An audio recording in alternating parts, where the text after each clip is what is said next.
ನಾನು ದಿನಾ ಪೂಜೆ ಮಾಡ್ತೀನಿ, ದೇವರು ನನಗೆ ಕಷ್ಟ ಕೊಡ್ತಾನೆ ಏಕೆ? ಸಾಮಾನ್ಯವಾಗಿ ಎಲ್ಲರೂ ಹೇಳುವಂಥದ್ದು, ನಾನು ಎಷ್ಟು ಪೂಜೆ ಮಾಡ್ತೀನಿ ದೇವರಿಗೆ, ಎಷ್ಟು ಹರಕೆ ಹೊತ್ಕೊಳ್ತೀನಿ, ಕಂಡ ದೇವರುಗಳಿಗೆಲ್ಲ ಕೈ ಮುಗಿತೀನಿ, ಆದರೆ ನನಗೆ ಕಷ್ಟ ಮಾತ್ರ ಹೋಗೋದೇ ಇಲ್ಲ. ದೇವರು ನಮ್ಮನ್ನು ಪರಿಪರಿಯಾಗಿ ಪರೀಕ್ಷೆ ಮಾಡ್ತಾನೇ ಇರ್ತಾನೆ, ಕಷ್ಟ ಎಲ್ಲ ನಮಗೇ ಕೊಡ್ತಾನೆ. ಅದಕ್ಕೆ ಬೇಜಾರಾಗ್ಬಿಟ್ಟಿದೆಪ್ಪ, ಯಾವ ದೇವ್ರಿಗೂ ತೆಂಗಿನಕಾಯಿ ಹೊಡೆಯಬಾರ್ದು, ಇನ್ಯಾವ ದೇವ್ರಿಗೂ ಹೋಗಬಾರ್ದು ಅನ್ನಿಸ್ಬಿಟ್ಟಿದೆ ಅಂತ ಮಾತಾಡ್ತೀವಿ. ಇಲ್ಲಿ ಅವನು ಪೂಜೆ ಮಾಡುವಾಗಲೂ ಕೂಡ ನನಗೆ ಒಳ್ಳೇದು ಮಾಡು, ನನಗೆ ಅದು ಬೇಕು, ನನಗೆ ಇದು ಬೇಕು, ನಾನು ಡಿಮ್ಯಾಂಡ್ ಇಟ್ಕೊಂಡೇ ಮಾಡ್ತಾಯಿರ್ತಾರೆ. ಭಕ್ತಿಯಾಗಿ ಯಾರೂ ಪೂಜೆ ಮಾಡೋದಿಲ್ಲ. ನಾನು ಈ ತಲೆ ಕೂದಲು ಕೊಟ್ಟರೆ ನನಗೇನು ಒಳ್ಳೆಯದಾಗುತ್ತೆ, ಇವತ್ತು ಒಂದಷ್ಟು ಒಳ್ಳೆ ಹೂವು ತೊಗೊಂಡೋಗ್ಬಿಟ್ಟು ಫೋಟೋಗೆ ಹಾಕಿಬಿಟ್ರೆ ನನಗೇನು ಒಳ್ಳೆಯದಾಗುತ್ತೆ, ಅಥವಾ ಯಾವುದೋ ಒಂದು ರಥ ಮಾಡಿದ್ರೆ ನನಗೇನಾಗ್ಬಿಡುತ್ತೆ, ಯಾವ ಪೂಜೆ ಮಾಡಿಸಿದ್ರೆ ಏನಾಗ್ಬಿಡ್ತದೆ, ಆ ಹೋಮ ಮಾಡಿದ್ರೆ ಏನು ಸಿಕ್ಬಿಡುತ್ತೆ. ಹೀಗೆ ಪ್ರತಿಫಲವನ್ನು ಬಯಸಿ ಬಯಸಿ ಬಯಸಿ ನಾವು ಪೂಜೆ ಮಾಡಿದ್ರೆ ಏನು ದೇವರೇನು ದಳ್ಳಾಳಿನ, ಅಥವಾ ದೇವರೇನು ಬ್ರೋಕರ್ರ? ಇವನ ಹತ್ರ ಪೂಜೆ ಮಾಡಿಸ್ಕೊಳ್ಳೋಕ್ಕೋಸ್ಕರ ಇವನು ಕೇಳಿದ್ದೆಲ್ಲ ಕೊಟ್ಕೊಂಡು ನೈಸಾಗಿ ಇಟ್ಕೊಳ್ಳೋಕ್ಕೆ ದೇವರೇನು ಬ್ರೋಕರ್ರ? ಅಥವಾ ತಿರುಪತಿ ದೇವರ? ಇದನ್ನು ಕೊಟ್ಟರೆ ನಾನು ಇದನ್ನು ಕೊಡ್ತೀನಿ, ನಾನು ಇದನ್ನು ಕೊಟ್ಟರೆ ನಾನು ಇದನ್ನು ಕೊಡಿ, ಇಷ್ಟು ಪರ್ಸೆಂಟೇಜ್ ಕೊಟ್ಟರೆ ಇಷ್ಟು ಇದು ಕೊಡಿ, ಪರ್ಸೆಂಟೇಜ್ ದೇವ್ರುಗಳು. ಇಲ್ಲಿ ನಮಗೆ ಭಕ್ತಿ ಇಲ್ಲ, ನಮಗೆ ದೇವ್ರು ಯಾರಂತ ಗೊತ್ತೇ ಇಲ್ಲ, ದೇವರನ್ನು ನಾವು ನಂಬೇ ಇಲ್ಲ, ನಾವು ಅಂತಃಕರಣ ಪೂರ್ವಕವಾಗಿ ಆ ದೇವರಿಗೆ ಸರೆಂಡರ್ ಆಗೇ ಇಲ್ಲ. ಅಷ್ಟಕ್ಕೂ ನಮಗೆ ದೇವ್ರಿಗೆ ಗೊತ್ತೇ ಇಲ್ಲ. ಏನು, ನಮ್ಮ ಪೂಜಾ ಕೋಣೆಯಲ್ಲಿ ಒಂದು 15 ದೇವ್ರುಗಳನ್ನ ಇಟ್ಕೊಂಡಿರ್ತೀವಿ. ಅವ್ಯಾವ ದೇವರಲ್ಲ, ಅವೆಲ್ಲ ದೇವತೆಗಳು. ದೇವತೆಗಳಿಗೆ ಕೈ ಮುಗಿದ್ಬಿಟ್ಟು ಒಳ್ಳೇದು ಮಾಡು ಅಂದರೆ ಎಲ್ಲಿಂದ ಮಾಡ್ತವೆ? ಅವಕ್ಕೇನು ಶಕ್ತಿ ಇದೆ? ಅವು ನಾವು ಸ್ನಾನ ಮಾಡಿಸಿದ್ರೆ ಸ್ನಾನ ಮಾಡಿಸ್ಕೊಳ್ತವೆ, ನಾವು ಬೆಳಗ್ಗೆ ಎದ್ದು ಅವಕ್ಕೆ ಆಹಾರವನ್ನು ಕೊಡಬೇಕು, ನಾವು ಹೂವು ಕೊಡಬೇಕು, ನಾವು ಕಾಯಿ ಕೊಡಬೇಕು, ನಾವು ಬಾಳೆಹಣ್ಣು ಕೊಡಬೇಕು, ನಾವು ಪ್ರಸಾದ ಕೊಡಬೇಕು ಅವಕ್ಕೆ, ನಾವು ಎಡೆ ಕೊಡಬೇಕು. ನಮ್ಮ ಹತ್ರ ತೊಗೊಂಡು ತಿನ್ನುವಂಥ ದೇವತೆಗಳು, ನಮ್ಮ ಹತ್ರ ತೊಗೊಂಡು ತಿನ್ನುವಂಥ ದೇವತೆಗಳು ನಮಗೇನು ಕೊಡ್ಲಿಕ್ಕೆ ಸಾಧ್ಯ? ನಮಗೆ ಯಾರು ಕೊಡಬೇಕೋ ಆ ದೇವರೇ ನಮಗೆ ಗೊತ್ತಿಲ್ಲ. ಈ ಶರೀರ ಕೊಟ್ಟವನು ಯಾರು ಗೊತ್ತಿಲ್ಲ, ನಾವು ಕುಡಿಯೋ ಗಾಳಿ ಕೊಟ್ಟವನು ಯಾರು ಗೊತ್ತಿಲ್ಲ, ನಮ್ಮ ಉಣ್ಣೋದಕ್ಕೆ ಆಹಾರ ಕೊಟ್ಟವನು ಯಾರು ಗೊತ್ತಿಲ್ಲ, ಈ ಪ್ರಾಣ ಕೊಟ್ಟವನು ಯಾರು, ಇದರೊಳಗಿರೋ ಚೈತನ್ಯ ಕೊಟ್ಟಿದ್ದ್ಯಾರು, ದೇಹದಲ್ಲಿರ್ತಕ್ಕಂಥ ಚೈತನ್ಯ ಕೊಟ್ಟಿದ್ದ್ಯಾರು ಗೊತ್ತಿಲ್ಲ, ಈ ಸುಂದರವಾದಂಥ ಕಣ್ಣುಗಳು ಕೊಟ್ಟಿದ್ದ್ಯಾರು ಗೊತ್ತಿಲ್ಲ. ಗೊತ್ತಿರೋದು ಒಂದೇ, ಯಾರೋ ಹಿಂದೆ ಮಾಡಿಕ್ಕೆ ಹೋಗಿರ್ತಕ್ಕಂಥ ದೇವತೆಗಳನ್ನೆಲ್ಲ ದೇವರು ಅಂತ ತಿಳ್ಕೊಂಡು ಫೋಟೋಗಳು ಮಾಡಿಸ್ಕೊಂಡು ಬಿಟ್ಟು ಅವೆಲ್ಲ ವಿಗ್ರಹಗಳನ್ನಾಗಿ ಮಾಡಿಕೊಂಡು ಮನೆ ತುಂಬ ಜೋಡಿಸ್ಕೊಂಡು ದೇವ್ರ ಪೂಜೆ ಮಾಡ್ತಾಯಿದ್ದು ನೀನು ಮಾಡ್ತಾ ಇರೋದೇ ತಪ್ಪು. ದೇವ್ರ ಪೂಜೆ ಮಾಡ್ತಾನೇ ಇಲ್ಲ, ನೀನು ದೇವತೆಗಳ ಪೂಜೆ ಮಾಡ್ತಾ ಇರೋದು. ನೀನು ಪೂಜೆ ಒಬ್ರಿಗೆ ಮಾಡೋದು, ಅಪ್ಲಿಕೇಶನ್ ಒಬ್ರಿಗೆ ಹಾಕೋದಾ? ಯಾರಿಗೆ ಪೂಜೆ ಮಾಡ್ತೀಯ ಅವ್ರಿಗೆ ಅಪ್ಲಿಕೇಶನ್ ಹಾಕಿದರೆ ಅವ್ರಿಗೂ ಕೊಡೋ ಶಕ್ತಿ ಇಲ್ಲ. ರಾಂಗ್ ರೂಟಲ್ಲಿ ಹೋಗ್ತಾ ಇರೋದು, ಒನ್ ವೇ ಟ್ರಾಫಿಕಲ್ಲಿ ಹೋಗ್ತಾ ಇರೋದು. ಪೊಲೀಸ್ ಯಾವಾಗ ಹಿಡಿದು ಒಳಕ್ಕೆ ಹಾಕ್ತಾನೋ ಗೊತ್ತಿಲ್ಲ, ರಾಂಗ್ ರೂಟು. ದೇವರು ಯಾರು ಅಂತ ಗೊತ್ತಾದರೆ ನಾವೇನು ಮಾಡ್ತೀವಿ ಅಂತಂದರೆ ಏನನ್ನೂ ಕೇಳೋದಿಲ್ಲ, ನಾವು ಕೃತಜ್ಞತೆ ಅಂತ ತಿಳ್ಕೊಂಡು ಪೂಜೆ ಮಾಡ್ತೀವಿ. ಪೂಜೆ ಮಾಡೋಂಗೂ ಇಲ್ಲ, ಯಾಕೆಂತಂದರೆ ಏನಾದರೂ ಆಕಾರ ಇದ್ದರೆ ಪೂಜೆ ಮಾಡ್ಬೋದು. ಆ ನಿರಾಕಾರ ಶಿವನಿಗೆ ಆಕಾರನೇ ಇಲ್ಲ ಅಂದರೆ ಪೂಜೆ ಎಲ್ಲಿಂದ ಮಾಡೋದು? ಅವನಿಗೆ ಆಕಾರನೇ ಇಲ್ಲ ಅಂತಂತಂದರೆ ನೈವೇದ್ಯ ಎಲ್ಲಿಂದ ಕೊಡೋದು? ಫಲಹಾರಗಳಲ್ಲಿ ಎಲ್ಲಿಂದ ಕೊಡುವಂಥದ್ದು? ಆ ದೇವರಿಗೆ ನಾವು ಏನನ್ನೂ ಕೊಡಲಿಕ್ಕೆ ಸಾಧ್ಯ ಇಲ್ಲ. ಹೂವು ಕೊಡೋದಾ? ಹೂವು ಅವನೇ ಅರಳಿಸಿದ್ದು, ಆ ಹೂವಿನ ಗಿಡವನ್ನು ಅವನೇ ಸೃಷ್ಟಿಸಿದ್ದು. ತೆಂಗಿನಕಾಯಿ ಕೊಡೋದಾ? ತೆಂಗಿನಕಾಯಿ ಮರವನ್ನು ಅವನೇ ಮಾಡಿದ್ದು. ಏನು ಕೊಡೋದು? ಬಾಳೆಹಣ್ಣು ಕೊಡೋದಾ? ಅವನೇ ಸೃಷ್ಟಿಸಿದ್ದು. ಅವನು ಸೃಷ್ಟಿಸಿದ ವಸ್ತುಗಳನ್ನು ಅವನಿಗೆ ಕೊಡೋದರಲ್ಲಿ ಏನು ಮಹತ್ವ ಇದೆ? ಅವನಿಗೆ ಹೊಟ್ಟೆ ಇಲ್ಲ ನಿಮ್ಮ ಹತ್ರ ತೊಗೊಂಡು ತಿನ್ನೋದಕ್ಕೆ, ಅಥವಾ ಅವನು ಭಿಕ್ಷುಕನಲ್ಲ ನಿಮ್ಮ ಹತ್ರ ತೊಗೊಂಡು ತಿನ್ನಲಿಕ್ಕೆ. ಆಡಿದೊಡೆಯನ್ನೊಡೆಯನ ಹಾಡುವೆ, ಬೇಡಿದೊಡೆಯನ್ನೊಡೆಯನ ಬೇಡುವೆ, ಒಡೆಯಂಗೆ ಒಡಲ ತೋರಿ ಎನ್ನ ಬಡತನವ ಭಿನ್ನಯಿಸುವೆ. ಒಡೆಯ ಮಹಾದಾನಿ ಕೂಡಲ ಸಂಗಮ ದೇವನಿಗೆ ಸೆರಗೊಡ್ಡಿ ಬೇಡುವೆ ಅಂತಾರೆ ಬಸವಣ್ಣನವರು. ತಂದೆ ನೀನು, ತಾಯಿ ನೀನು, ಬಂಧು ನೀನು, ಬಳಗ ನೀನು, ಎನಗೆ ನೀನಲ್ಲದೆ ಮತ್ತಾರೂ ಇಲ್ಲವಯ್ಯ ಅಂತಾರೆ.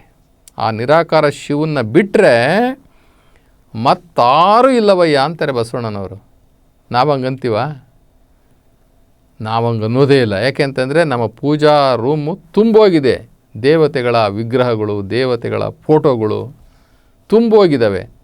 ನಮಗೆ ನಿಜವಾದಂಥ ದೇವ್ರು ಗೊತ್ತೇ ಇಲ್ಲ.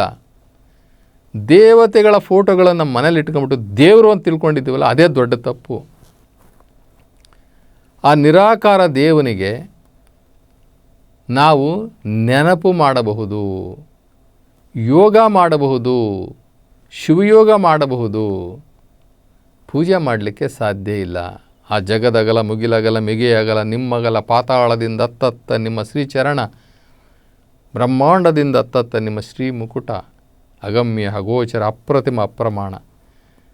ಅಂತಹ ಆ ವಿಶ್ವವ್ಯಾಪಿಯಾಗಿರ್ತಕ್ಕಂಥ ಆ ಪರಮಾತ್ಮ ನಿರಾಕಾರ ಶಿವನನ್ನು ನಾವು ಎಲ್ಲಿಂದ ಪೂಜೆ ಮಾಡೋದು, ಎಲ್ಲಿಂದ ವರ ಕೇಳೋದು? ನಮ್ಗೆ ಅವನ ಬಗ್ಗೆ ನಮಗೆ ಅರಿವೇ ಇಲ್ವಲ್ಲ. ಅದಕ್ಕೆ ಬಸವಣ್ಣನವರು ಹೇಳ್ತಾರೆ, ಈ ಜನ ಇದ್ದಾರಲ್ಲ, ಈ ಮನುಜರಿದ್ದಾರಲ್ಲ, ಇವರು ನಂಬೋದಿಲ್ಲ, ನೆಚ್ಚೋದಿಲ್ಲ, ಸುಮ್ಮನೆ ಕರೀತಾರೆ. ಈ ನಂಬಲು ಹರಿಯದ ಈ ಲೋಕದ ಮನುಜರು ನಂಬಿ ಕರೆದರೆ ಓ ಎನ್ನನೇ ಶಿವನು. ಲೋಕದ ಈ ಮನುಜರು ನಂಬಿ ಕರೆದರೆ ಓ ಎನ್ನನೇ ಶಿವನು. ಇವ್ರಿಗೆ ಗೊತ್ತೇ ಇಲ್ಲ. ಗಂಡನ ಮೇಲೆ ಸ್ನೇಹವಿಲ್ಲದ ಹೆಂಡತಿ, ಲಿಂಗದ ಮೇಲೆ ನಿಷ್ಠೆ ಇಲ್ಲದ ಭಕ್ತ ಇದ್ದರೇನೋ ಶಿವ, ಓದರೇನೋ ಶಿವ. ಈ ಊಡದ ಹಾವಿಂಗೆ ಉಣ್ಣದ ಕರುವ ಬಿಟ್ಟಂತೆ. ಒಂದು ಹಸು ಅದು ಹಾಲನ್ನು ಕೊಡೋದಕ್ಕೆ ಕರುವನ್ನು ಸೇರಿಸೋದಿಲ್ಲ. ಅಂಥ ಹಸು ಹತ್ರ ಅದು ಹಾಲೇ ಕುಡಿಯಲ್ಲ, ಅಂಥ ಕರುನ ಬಿಟ್ಟರೆ. ಆ ರೀತಿ ಆಗಿದೆ ಈ ಮಾನವನ, ಈ ಮನುಜನ ಭಕ್ತಿ. ಇವನಿಗೆ ಶಿವ ಅನ್ನೋದೇ ಗೊತ್ತಿಲ್ಲ, ಅವನ ಮೇಲೆ ನಂಬಿಕೆಯೇ ಇಲ್ಲ, ಸ್ನೇಹನೇ ಇಲ್ಲ. ಈಗ ಯಾವುದೋ ಒಂದು ಗಂಡ ಹೆಂಡತಿ ಇಬ್ಬರು ಸುಮ್ಮನೆ ಭೌತಿಕವಾಗಿರ್ತಾರೆ, ಒಬ್ಬರ ಮೇಲೆ ಒಬ್ಬರು ನಂಬಿಕೆನೂ ಇರೋಲ್ಲ, ಸ್ನೇಹನೂ ಇರೋದಿಲ್ಲ. ಹಂಗೆ ನಾವು ದಿನ ಪೂಜೆ ಮಾಡ್ತಾ ಇರ್ತೀವಿ, ದೇವ್ರ ಬಗ್ಗೆ ನಮಗೆ ಸಂಬಂಧನೂ ಗೊತ್ತಿಲ್ಲ, ಅವನು ಯಾರು ಅಂತಲೂ ಗೊತ್ತಿಲ್ಲ. ಅವ್ರು ಹೆಂಗೆ ದಾಂಪತ್ಯ ಜೀವನ ಮಾಡ್ತಾರೋ ಹಂಗೆ ನಾನು ಭಕ್ತ, ಅವನು ಭಗವಂತ, ನಾನು ಮಹಾಭಕ್ತ, ದಿನಾ ಪೂಜೆ ಮಾಡ್ತೀನಿ, ದಿನಾ ಪೂಜೆ ಮಾಡ್ತೀನಿ. ಇದೆಲ್ಲವೂ ಕೂಡ ಅಸತ್ಯ. ಇನ್ನು ನಮ್ಮ ಈ ಹೃದಯದಲ್ಲಿ ನಂಜು ತುಂಬಿಕೊಂಡಿದ್ದೀವಿ, ನಾವು ವಿಷವನ್ನು ತುಂಬಿಕೊಂಡಿದ್ದೀವಿ. ಅದಕ್ಕೆ ಬಸವಣ್ಣವ್ರು ಹೇಳ್ತಾರೆ, ಅವಳ ವಚನ ಬೆಲ್ಲದಂತೆ ಹೃದಯದಲ್ಲಿ ವಿಷವನ್ನು ತುಂಬಿಕೊಂಡಿದ್ದಾಳೆ. ಅಂದರೆ ನಾವೆಲ್ಲರೂ ಕೂಡ ನಂಜು ಇದೆ, ವಿಷ ಇದೆ. ಕಂಗಳಲ್ಲಿ ಒಬ್ಬನ ಕರೆವಳು, ಮನದಲ್ಲಿ ಇನ್ನೊಬ್ಬನ ನೆನೆವಳು.